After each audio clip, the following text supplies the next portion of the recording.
a team that in the month of January had the chance last night, which they squandered, unfortunately, to match their win total from the previous year. This is a team that is going to get 40 plus wins. Now, whether they get 44, whether they get 47, whether they get 50, whether they get 52, if they get healthy and start rolling and teams start, tearing it down and start tanking late and the Raptors get some fake wins. I just want to let people know among the teams that are above that record of 29-20, one of these teams does not belong. No offense to the Toronto Raptors. Shout outs to my Raptors. I'm not going to be a homer up here. We're not as good as the other teams that are 29-20. We have had a lot of fantastic luck with other teams sitting stars. Case in point, the Lakers. We are 0-2. The Lakers were missing LeBron and missing Luka the first time. In the first half, it was really great. The Raptors were up 51-47. Scotty was playing like a dog. Brandon Ingram was hitting everything. RJ Barrett was having a game from hell, quite frankly. And Jalen Brunson and Karl-Anthony Towns couldn't score. And that was largely by design. Colin Murray-Boyles and Scotty Barnes did a great job on those two. Unfortunately, it opened the door for Tyler Kolek, Mikal Bridges, and OG Anunoby to go absolutely insane. And OG had himself a game. Mikal Bridges scored 19 points in the second half. The Raptors were up 11 points at one point in the third quarter, and then it just all went to shit. There was a controversial call on Brandon Ingram on a kickout. He was upset. The Raptors didn't challenge. I think the referees were a little bit biased there, and the Raptors just completely lost their way against a Knicks team, mind you, that was missing Mitchell Robinson, missing Deuce McBride, and in a game that they won by nearly 30, I will remind you, Jalen Brunson was a +3. They don't tell you to take ±2 seriously, but in all seriousness, Tyler Kolek was amazing yesterday. It was a revelation. So Jalen Brunson, storms them back. They finally start hitting some shots. The Raptors make some defensive mistakes. Mamu misses some rotations. RJ obviously is very compromised defensively at times. And Jalen Brunson goes to the bench at 69-68 Raptors. Tyler Kolek checks in the game. 5 minutes later, blowout, done, game over. Mikal Bridges just hitting everything. Landry Shamet, OG Anunoby, just crazy, just nuts. And the Raptors got nothing from Scotty Barnes in the second half. Like, just absolutely jack shit. He held his calf in the second quarter, and from that point on, the Knicks outscored the Raptors by about 30 points. So really, it was just a really bad offensive showing. Great game from Brandon Ingram in a sense, but the Raptors over-forced the ball to Ingram and proceeded to turn the ball over like 100 times in the game. So this game came down to OG, amazing. Mikal Bridges, amazing. Tyler Kolek, amazing. And let's not forget the Karl-Anthony Towns had like 500 rebounds in this game because the Raptors don't have a single player over 6'9".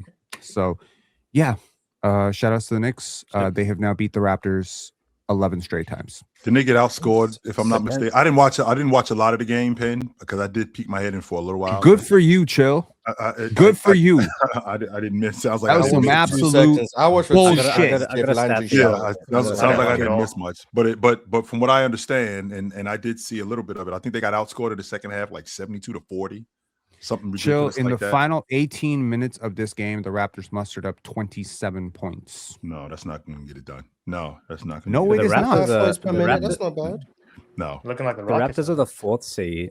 The Raptors are the fourth seed, but they're 0-6 against the teams in front of them in the East.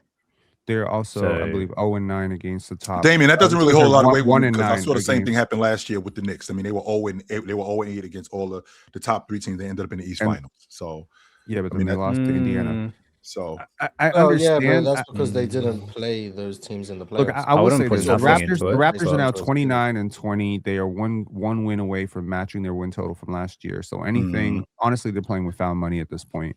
I don't like. I speak to Penn. I'm not going to let you off the hook with that. They're playing with found money. No, they're not. Not how they are. You traded for. You Brandon had them Ingram. as a 6 seed. You don't get to do that. No, you don't get to do that, Penn. No, you traded for Bruce Brown. You traded for Brandon Ingram. You 100% did that, right? You sold me, and when I say sold me, I'm talking like a Gucci couch. You sold me Scotty Barnes. So the idea Scotty's amazing.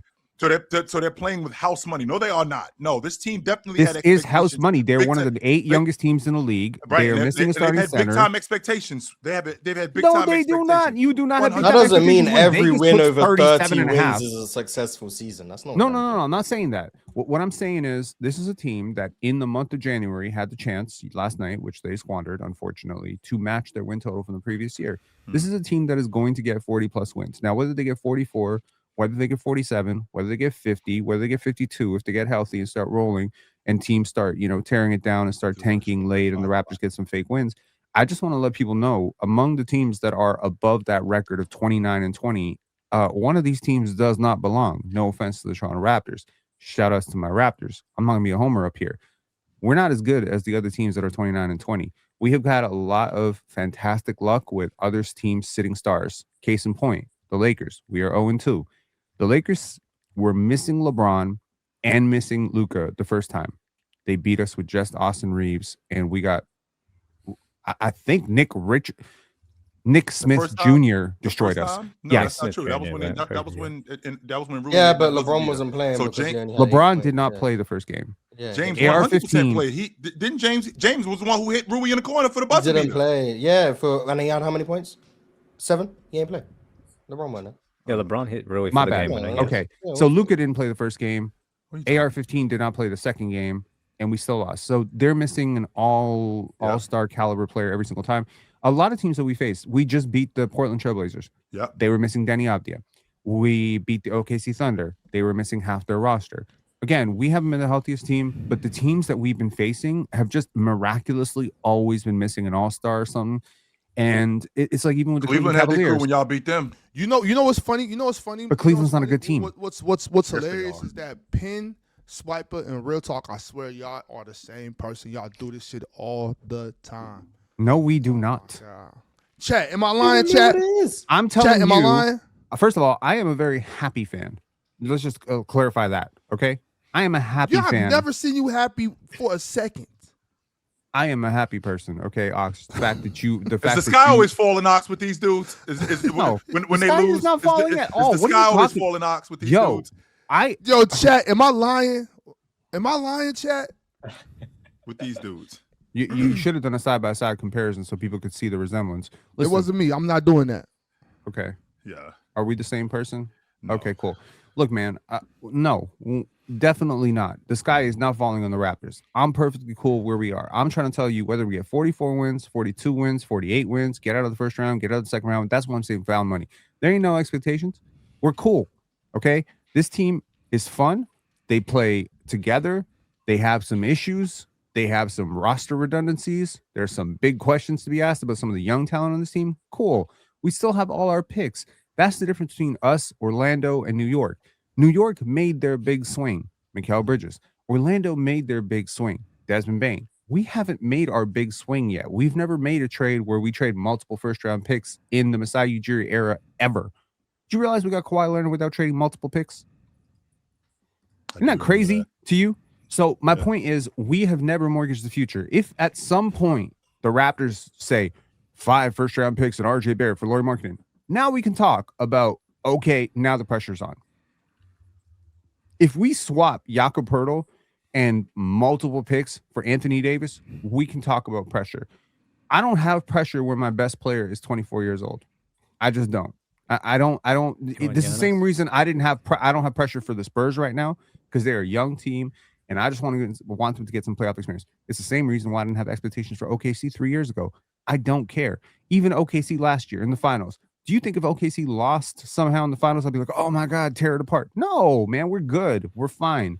Okay. Young teams have to be graded on a curve. I think the Raptors have had a hell of a season. They're very good. I just don't think that they should be in the same conversation as teams with that record, because I look at teams with that record or above, and they're just better. They're just better. I hate to say it. They're better. 29 wins. But the Raptors do have the best clutch time defense in the NBA. Shout out to Scotty Barnes.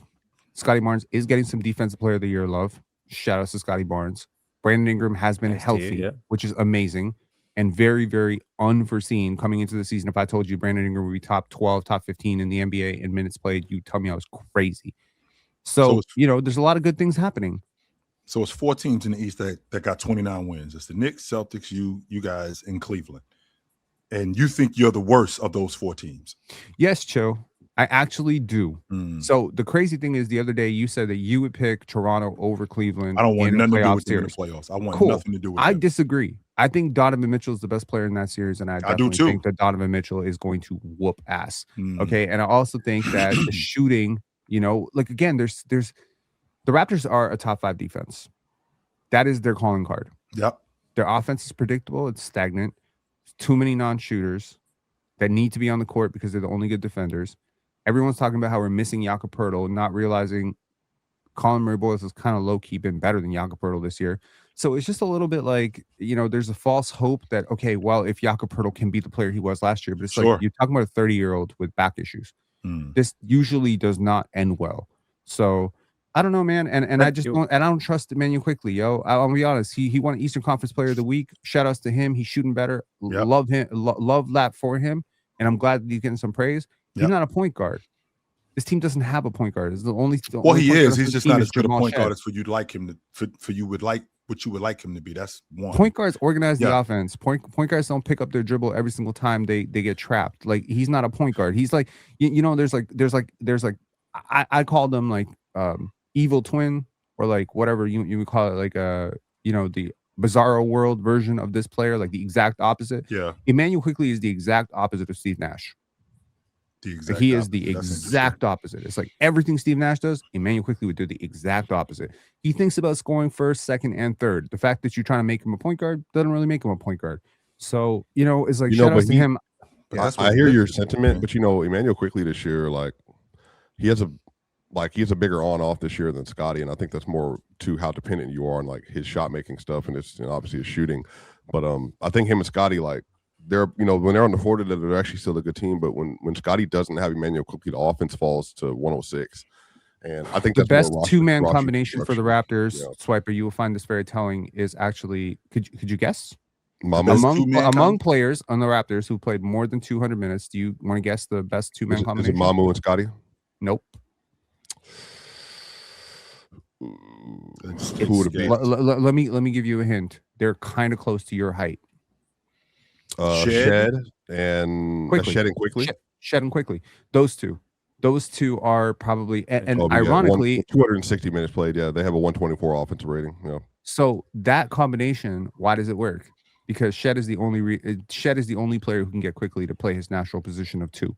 When Shed is not on the court, Quickly insists on being the point guard. He is not a point guard. He's not a better point guard than RJ. He's not a better point guard than Scotty. Unfortunately, because RJ and Scotty are not great pull-up jump shooters, it necessitates almost like the Amen Thompson thing. You cannot have your offense initiated by a player that can be guarded by a center. To Mars's point on the tweet that he made yesterday, you just can't, because the whole point of like initiation is to raise the defense. Every screen, every shot, every pass becomes more valuable when you extend space above the break. That's why Jamal Murray is so dangerous. That's why, frankly, Austin Reeves is so dangerous, because they force you. Jalen Brunson, all these guys are positive. Tyrese Maxey, LaMelo Ball, these guys force you to pick them up at about 28 feet. If the defense starts at 28 feet, then everything opens up. And that's the evil, necessary evil of having to initiate through your best pull-up jump shooter. But when your best pull-up jump shooter is also like your 4th worst decision maker, shit gets really confusing. And I feel like the Raptors, Brandon Ingram having like a really inefficient season by his standards, and it's kind of like. But Penn, are the Knicks 30 points better than you guys though? Are the Knicks 30 points better than you? Man. I don't think that they are. We were up 11 in the second quarter. In the third quarter, the Raptors just gave up on this game. They completely sold. They just stopped playing. It's like they started sulking. They stopped defending. They got discouraged, and they just let. And I mean, in fairness to the Raptors, this is again not criticism. This was the first game back off a West Coast road trip in which they went 4-1. Yep. The first game back from West Coast road trip is the hardest game, always. Mm-hmm. So especially for all like the East Coast teams, you can go back through history. This is like always that tough game. Your body's adjusting, going back 3 hours. It's always weird. Shed is over. To Penn's point about the Brunson thing on the other end, though, like their offense is obviously elite with Brunson, but their defense gets so much better. Like, and they honestly, as a team, function So much better win, Swiper. Statistically, a lot better when Brunson's out of the game. Like he man. He's hurting. Like but I don't even know how to quantify this because I think he's obviously really good, but he is legitimately like sinking so much of what they're doing because they're having to work so hard to protect Jalen Brunson. But I think the issue is they need that level of shot making and scoring. But it's just like even Cat's better or maybe more effective without Brunson in the game as well. I think there's like that was also true last year, like in the playoffs. I just think that like this thing with Brunson, I don't know how to. For whatever reason, like it's showing up more often now than it did. I feel like at points last year, and I think that definitely that's something that they're going to have to be paying attention to as they, obviously are. But it's definitely going to be an interesting story because like even like Cat when it's just him and it's him and Mitchell, like they're performing really well. But the Brunson their thing best is offense comes off of their defense, and their defense is 10 points per 100 possessions better with Brunson on the bench. And that's largely because Deuce McBride is a really positive ass defender. That's for starters. And the offense is obviously better with Brunson on the court, but that's also partially because he shares the court with some of their better offensive players. Like I think that's part of it at least, but you would be surprised to know that the defense does not make up for the offense, and they have been a better team this year with Jalen Brunson on the bench. Negative 2.3 according to Data Baller is his net rating. That is ridiculous. This is a really good team, and he is their best player. I don't think anyone up here is debating that. It's the panel. Religion get built on cam. Where the chat throw smoke and the host go ham. You ain't never seen hoops all hit the raw. Every take got weight, every night we drop. This that barbershop. Courtside, worldwide tone. Welcome to the only show that really feel like numbers jumping like the score.